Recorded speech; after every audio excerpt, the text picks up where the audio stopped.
Terima kasih. Kami naikkan syukur kami kepadamu ya Tuhan. Kalau kami masih dapat beribadah di pagi hari ini, menyembah Tuhan, ini semua karena anugerah Tuhan bagi kami. Haleluya. Kami buka hati kami untuk mendengarkan suara-Mu ya Tuhan. Amin. Apapun yang akan Engkau katakan, Haleluya. itu baik untuk jiwa kami ya Tuhan. Haleluya. Kami tahu karena Engkau Bapa kami yang terbaik. Terima kasih ya Tuhan. Urapilah telinga kami untuk mendengar seperti seorang murid. Amin. Urapi kami ya Tuhan, sehingga hari ini, karena kami sudah dengar firman, maka perkataan kami adalah perkataan-perkataan yang dikuasai oleh firman Tuhan. Amin, Tuhan. Kami berikan hati dan diri kami seutuhnya kepada Tuhan. Haleluya. Di dalam nama Tuhan Yesus Kristus. Haleluya. Amin. Haleluya. Puji Tuhan. Kita akan buka Alkitab kita masing-masing di dalam kitab Amos, pasal yang keempat, mulai dari ayat yang keempat sampai 13. Demikian firman Tuhan. Datanglah ke Betel dan lakukanlah perbuatan jahat, ke Gilgal dan perhebatlah perbuatan jahat. Bawalah korban sembelihanmu pada waktu pagi dan persembahan persepuluhanmu pada hari yang ketiga. Bakarlah korban syukur dari roti yang beragi dan maklumkanlah persembahan-persembahan sukarela. Siarkanlah itu, sebab bukankah yang demikian kamu sukai, hai orang Israel? Demikianlah firman Tuhan. Sekalipun aku ini telah memberi kepadamu gigi yang tidak disentuh makanan di segala kotamu, dan kekurangan roti di segala tempat kediamanmu, namun kamu tidak berbalik kepadaku, demikianlah firman Tuhan. Aku pun telah menahan hujan daripadamu. Ketika 3 bulan lagi sebelum panen, aku menurunkan hujan ke atas kota yang satu dan tidak menurunkan hujan ke atas kota yang lain. Ladang yang satu kehujanan dan ladang yang tidak kena hujan menjadi kering. Penduduk 2-3 kota pergi terhuyung-huyung ke satu kota untuk minum air. Tetapi mereka tidak menjadi puas. Namun kamu tidak berbalik kepadaku. Demikianlah firman Tuhan.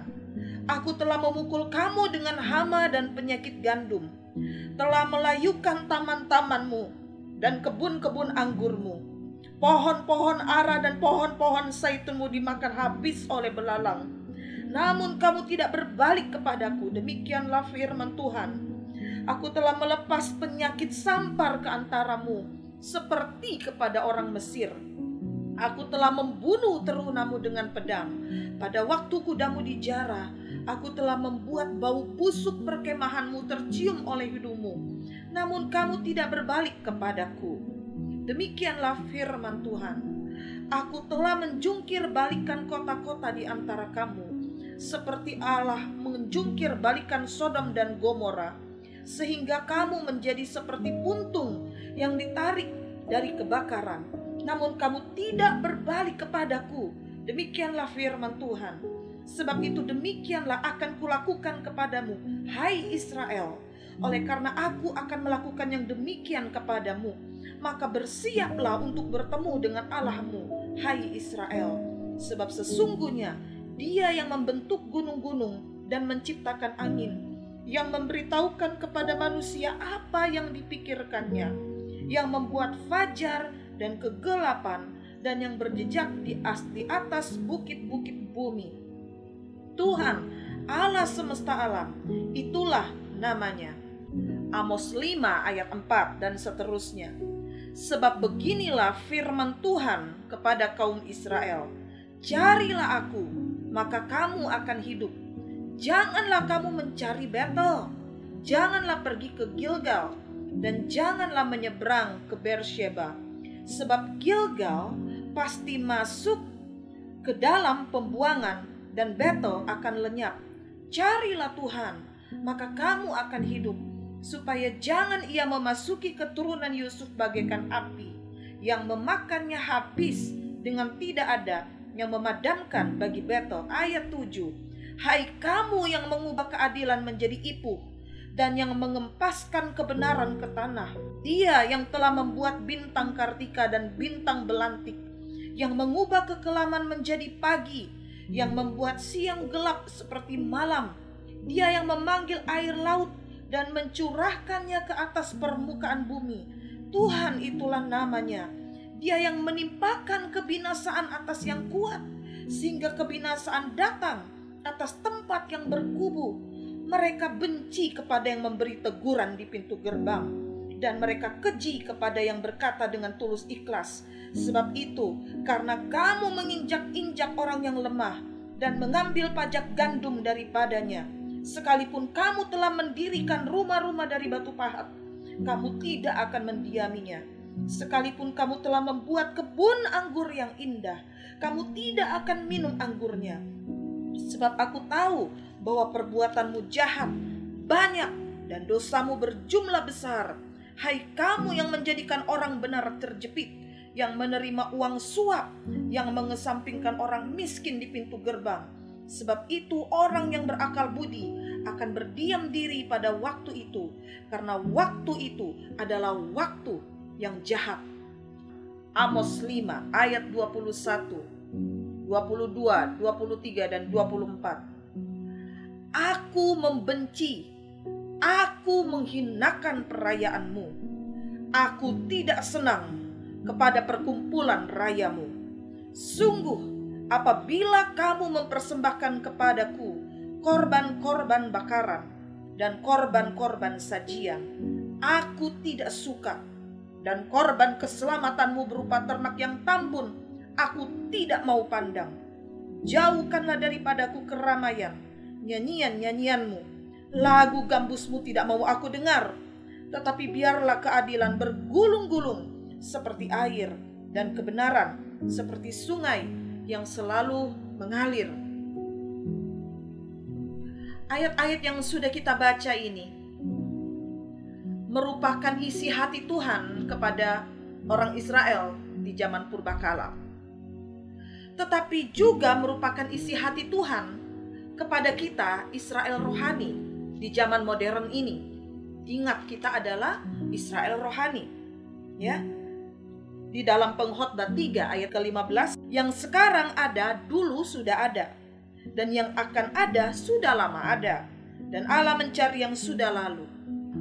Jikalau Allah pernah menegur Israel purba karena kejahatan mereka, karena kasih-Nya, Allah juga akan menegur gereja Tuhan di zaman modern ini. Tadi kita sudah baca bahwa Tuhan mengatakan jangan pergi ke Betel, jangan cari Betel, jangan cari Gilgal. Kenapa Tuhan mengatakan demikian? Tuhan katakan cari aku maka kamu akan hidup. Jangan kamu mencari Betel, jangan pergi ke Gilgal. Ada apa di Betel? Betel itu satu tempat di mana ketika Abraham dipanggil keluar oleh Tuhan dari Ur Kasdim, dia mampir di tempat di Betel ini, dia mendirikan mezbah. Bertahun-tahun kemudian, cucu dari Abraham yang bernama Yakub, dia pergi dari rumahnya untuk pergi ke tanah kelahiran ibunya. Dan ketika dia tertidur di kota Luz yang pada akhirnya menjadi Betel, Yakub atau cucu Abraham ini dia bermimpi ada tangga di mana ada malaikat Tuhan naik turun antara langit dan bumi. Dia bermimpi di Betel. Di Betel, Nabi Samuel juga rutin berkunjung. Bagaimana dengan Gilgal? Gilgal itu tempat perkemahan utama, tempat markasnya Yosua selama menaklukkan tanah Kanaan. Lalu tempat di mana perayaan Paskah yang pertama setelah orang Israel menginjakkan kaki di tanah Kanaan. tanah perjanjian, ya. Lalu Gilgal ini juga tempat orang Israel tidak lagi makan mana. Selama perjalanan dari Mesir ke Kanaan, Tuhan memelihara mereka sehari-hari karena mereka kan tidak bekerja, ya. Mereka nomaden, mereka berpindah-pindah tempat, jadi tidak mungkin mereka bercocok tanam. Jadi Tuhan memberikan mana, Tuhan mencurahkan mana untuk orang Israel pungut dan orang Israel olah jadi roti, mereka makan dari mana itu. Tetapi di Gilgal, mana itu stop, orang Israel mulai menikmati hasil dari tanah Kanaan. Dan di Gilgal, Nabi Samuel juga rutin berkunjung. Jadi Betel dan Gilgal ini punya histori tersendiri, merupakan tempat-tempat bersejarah bagi bangsa Israel. Tetapi Tuhan katakan, jangan cari Betel, jangan pergi ke Gilgal, cari aku. Di ayat yang sebelumnya, dari pasal 4 tadi, Tuhan sempat, dalam tanda kutip, sempat menyindir kepada orang Israel. Datang ke Betel, lakukan perbuatan jahat. Ke Gilgal, perhebat perbuatan jahat di sana, ya. Pergi saja ke Betel, pergi saja ke Gilgal. Bawa persembahanmu pada waktu pagi. Bakar korban syukur dari roti yang beragi. Karena biasanya kalau mempersembahkan kepada Tuhan, roti itu roti yang tidak beragi. Tapi Tuhan katakan, pergi ke Betel, perbuat jahat di sana, berbuat jahat di sana. Pergi ke Gilgal, perhebat kejahatanmu di sana. Jika kita mau merenungkan dan mau jujur, betapa gereja Tuhan harus merenungkan hal-hal ini, ya. Ada banyak kali kita mencari gereja tetapi tidak mencari Tuhan.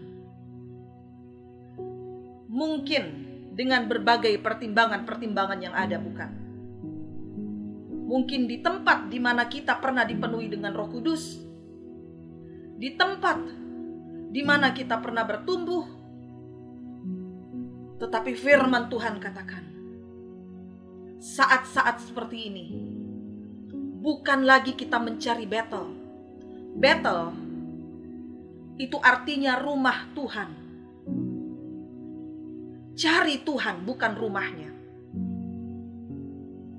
Cari Tuhan bukan berdasarkan apa yang pernah Tuhan perbuat di masa yang lampau. Tuhan tolong kita semua. Di masa pandemi seperti ini, banyak orang takut tidak lagi bebas seperti dulu untuk bertemu dengan orang lain, untuk berkumpul ramai-ramai, beribadah dengan leluasa. Tetapi kalau Tuhan mengizinkan ini, biarlah masing-masing kita koreksi diri. Apa yang sudah kita lakukan di Betel kita masing-masing di zaman ketika kita masih bebas beribadah? Apakah kita sudah mempersembahkan persembahan yang berkenan di hati Tuhan? Ataukah kita hanya menikmati perayaannya, tetapi tidak menikmatinya bersama dengan Tuhan? Banyak orang pelayanan, banyak hamba-hamba Tuhan pergi pelayanan, menikmati Betel, tetapi tidak menikmati Tuhan di sana. Tuhan mau kita menikmati Dia, bukan menikmati kemeriahan satu acara ibadah dengan lampu-lampu yang bagus, dengan band, dengan alat musik yang bagus, dengan lagu-lagu yang enak. Karena apa? Tadi kita sudah baca, Tuhan benci ternyata dengan perayaan kita. Ternyata Tuhan benci dengan apa yang sudah kita lakukan. Kenapa Tuhan benci? Kenapa Tuhan menolak persembahan orang Israel? Kenapa Tuhan benci kebaktian-kebaktian kita? Sebab apa? Dikatakan tidak ada keadilan. Hai kamu yang mengubah keadilan menjadi ipuh, yang mengempaskan kebenaran ke tanah. Tuhan benci kepada mereka yang benci kepada yang memberi teguran di pintu gerbang, Amos 5 ayat 10. Memang ini akan berlanjut terus. Di hari-hari terakhir, orang akan cari khotbah yang enak di telinga. Orang akan cari khotbah yang memuaskan hatinya. Tidak lagi mencari suara Tuhan. Bahkan oknum-oknum yang harusnya menjadi hamba Tuhan yang tunduk akan Roh Kudus, memberitakan apa yang ada di pikirannya, bukan memberitakan isi hati Tuhan. Kalau saja gereja Tuhan mau bertobat, kita semua yang ada di sini, terlepas dari siapa kita, jabatan kita apa, meskipun saudara-saudara, ibu-ibu, bapak-bapak bukan pendeta, biarlah kita menempatkan diri kita sebagai hamba-hamba Tuhan. Mau terima teguran dan mau menjadi alat Tuhan. Karena itulah dekat-dekat dengan Tuhan, supaya kita bisa dengar apa yang Tuhan mau kita sampaikan kepada umat Tuhan yang lain, kepada bangsa ini. Amos 4 ayat 6. Sekalipun aku ini memberi kepadamu gigi yang tidak disentuh makanan di segala kotamu, ada kelaparan di mana-mana, kekurangan roti di segala tempatmu, namun kamu tidak berbalik kepadaku. Demikianlah firman Tuhan. Amos 4 berulang kali Tuhan katakan, namun kamu tidak berbalik kepadaku. Namun kamu tidak berbalik kepadaku. Ayat 7. Aku pun telah menahan hujan daripadamu. Ketika 3 bulan lagi sebelum panen, aku menurunkan hujan ke kota yang satu, tidak menurunkan hujan ke atas kota yang lain.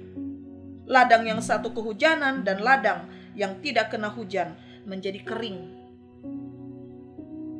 Kalau mau jujur, untuk generasi-generasi tahun 40, 50, 60, kami hanya mendengar ceritanya saja.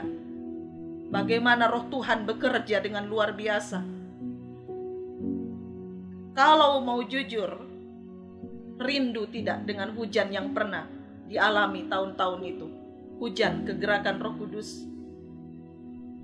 Saya pernah berbincang dengan salah seorang ibu yang ada di sini.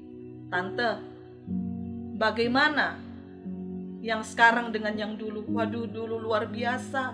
Semangatnya luar biasa. Gak ada musik semangat. Sekarang kalau tidak ada lampu kerlap-kerlip di gereja, kurang semangat.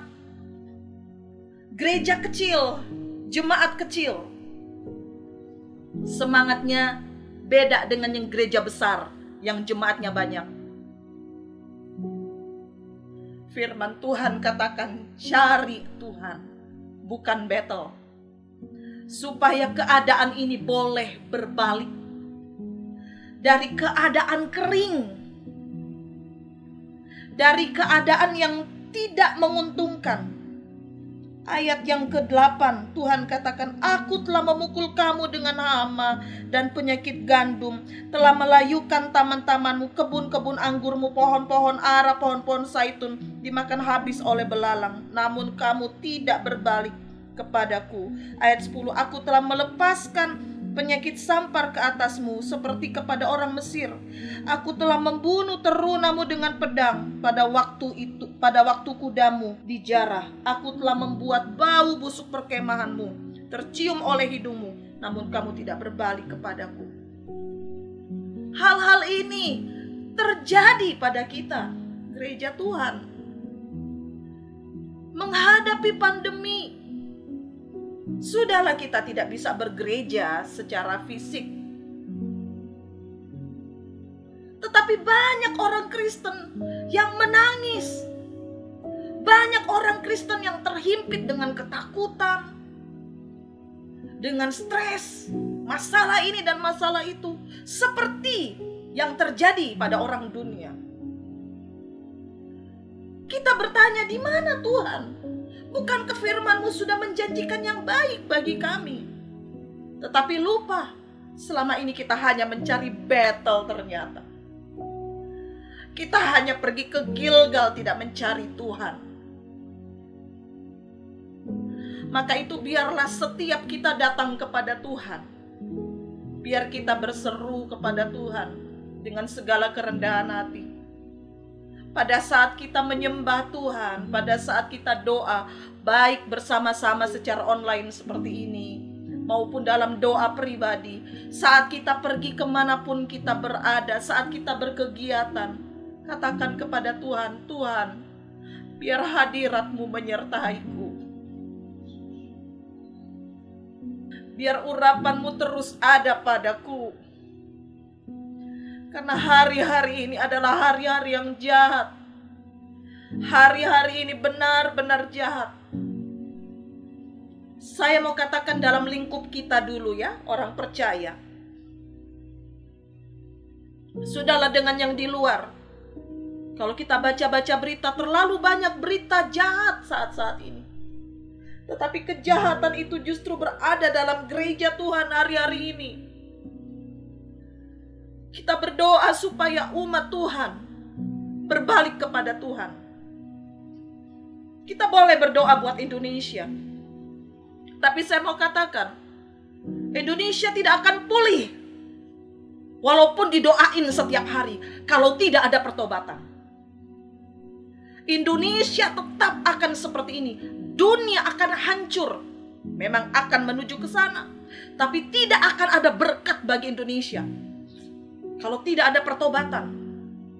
Tapi pertobatan harus dimulai dari gereja Tuhan lebih dahulu. Pertobatan harus ada dalam rumah Tuhan. Kita harus dibersihkan oleh Tuhan. Yeremia 14 ayat 10 dan seterusnya. Beginilah firman Tuhan tentang bangsa ini. Mereka sangat senang mengembara dan tidak menahan kakinya. Sebab itu Tuhan tidak berkenan kepada mereka. Tetapi sekarang Ia mau mengingat kesalahan mereka dan menghukum dosa mereka. Tuhan berfirman kepadaku, janganlah engkau berdoa untuk kebaikan bangsa ini. Sekalipun mereka berpuasa, aku tidak mau mendengarkan seruan mereka. Sekalipun mereka mempersembahkan korban bakaran dan korban sajian, aku tidak akan berkenan kepada mereka. Melainkan aku akan menghabiskan mereka dengan perang, dengan kelaparan, dan dengan penyakit sampar. Bukankah hari-hari ini hal-hal ini yang sedang terjadi? Ayat 13. Lalu aku berkata, aduh Tuhan Allah, bukankah para nabi telah berkata kepada mereka, kamu tidak akan mengalami perang, kelaparan tidak akan menimpa kamu, tetapi aku akan memberikan kepada kamu damai sejahtera yang mantap di tempat ini? Jawab Tuhan kepadaku, para nabi itu bernubuat palsu demi namaku. Aku tidak mengutus mereka, tidak memerintahkan mereka, dan tidak berfirman kepada mereka. Mereka menubuatkan kepadamu penglihatan bohong, ramalan kosong, tipu rekaan hatinya sendiri. Sebab itu beginilah firman Tuhan mengenai para nabi yang bernubuat demi namaku, padahal aku tidak mengutus mereka, dan yang berkata perang dan kelaparan tidak akan menimpa negeri ini. Para nabi itu sendiri akan habis mati oleh perang dan kelaparan.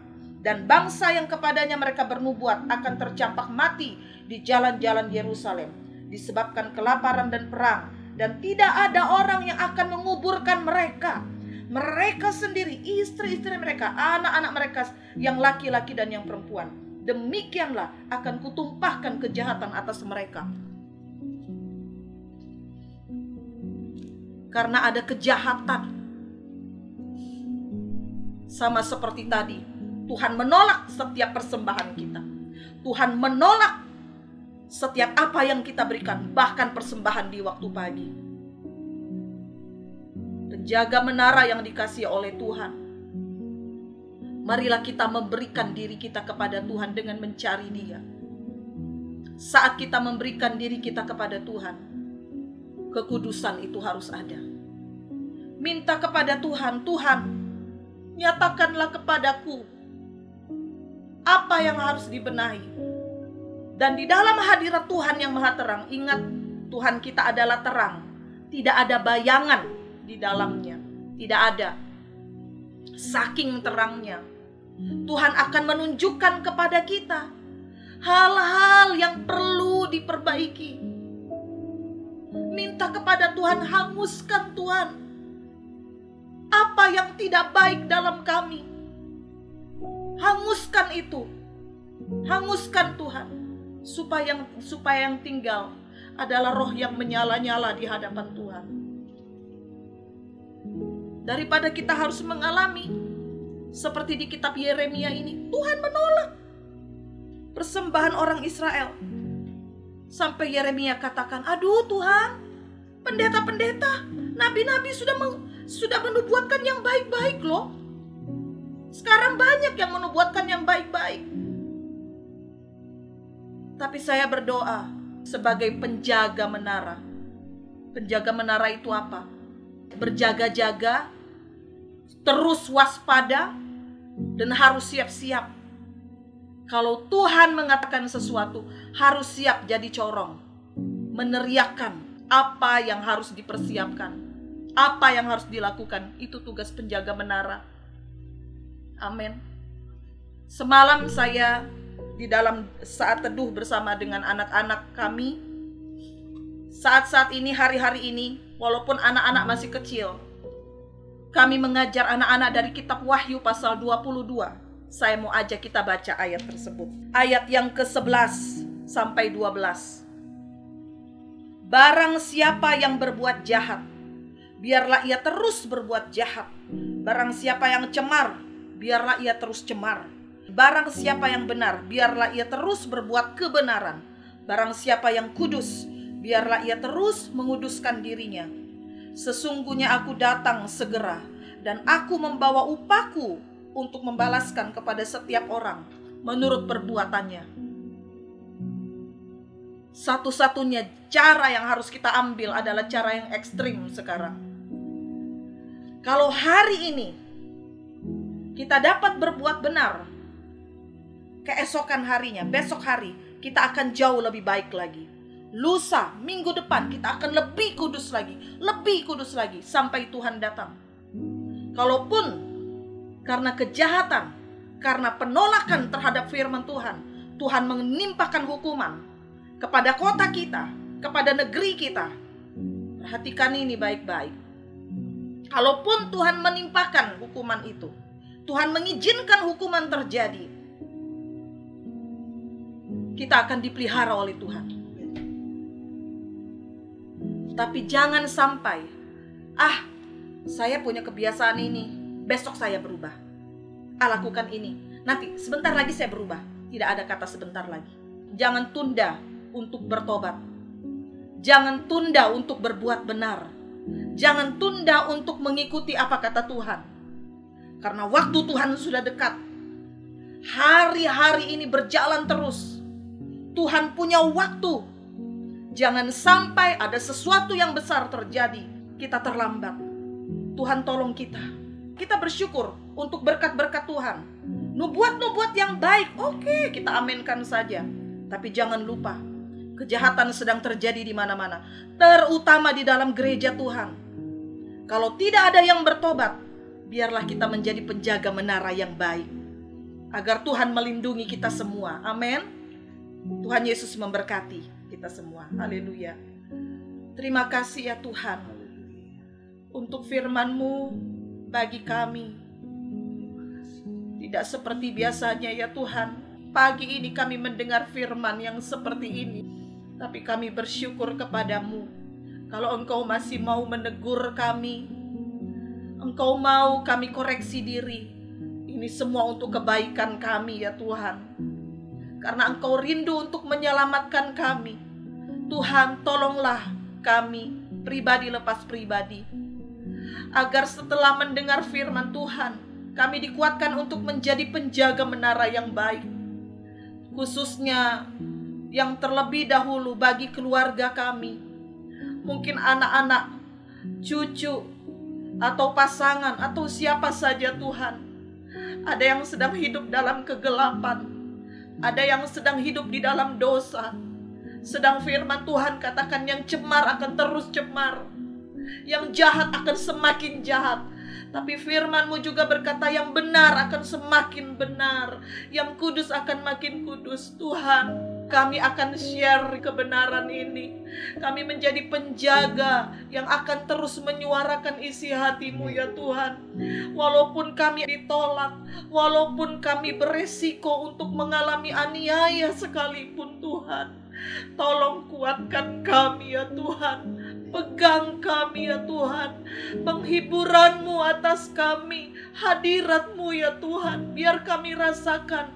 Karena hadirat-Mu itu yang akan menguatkan kami. Tolong kami ya Tuhan, tolong kami di hari-hari yang sukar ini ya Tuhan Yesus. Buat kami menjadi penjaga-penjaga menara yang peka akan suara Tuhan, yang peka akan firman-Mu. Roh Kudus, mari terus berbicara, terus pegang tangan kami ya Roh Kudus. Kami sangat membutuhkan Engkau. Hal-hal yang mungkin menghalangi pendengaran kami akan Tuhan, hal-hal yang mengurangi keintiman kami akan Tuhan, Tuhan angkat. Hari ini harus lebih baik dari hari yang kemarin. Hari ini kami harus lebih kudus, berjalan dalam kebenaran, karena kami sudah dengar dari firman-Mu. Kami tahu Allah akan menjadi kekuatan bagi kami.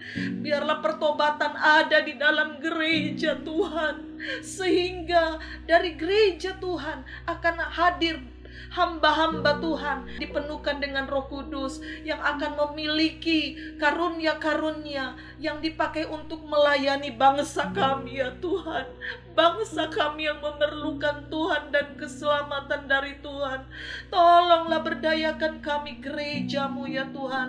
Kalau di antara kami umat-Mu, di antara kami hamba-hamba-Mu ada yang sakit, biarlah ada perenungan-perenungan ya Tuhan yang Engkau berikan kepada kami, supaya setelah kami sembuh ya Tuhan, kami boleh lebih kuat lagi, kami lebih berdaya lagi untuk melaksanakan tugas, melaksanakan kehendak-Mu ya Bapa.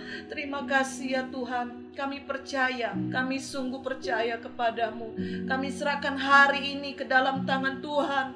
Kami tidak tahu apa yang akan terjadi, tetapi biarlah firman-Mu terngiang-ngiang terus dalam telinga rohani kami, termetrai dalam batin kami, di dalam hati nurani kami ya Tuhan, supaya kami tidak salah di dalam melangkah. Ini permohonan kami. Berkati rumah tangga umat-Mu, berkati rumah tangga dari para penjaga menara, berkati ya Tuhan, dengan keselamatan, dengan iman yang kuat akan Tuhan, dengan kekokohan iman kepada Tuhan.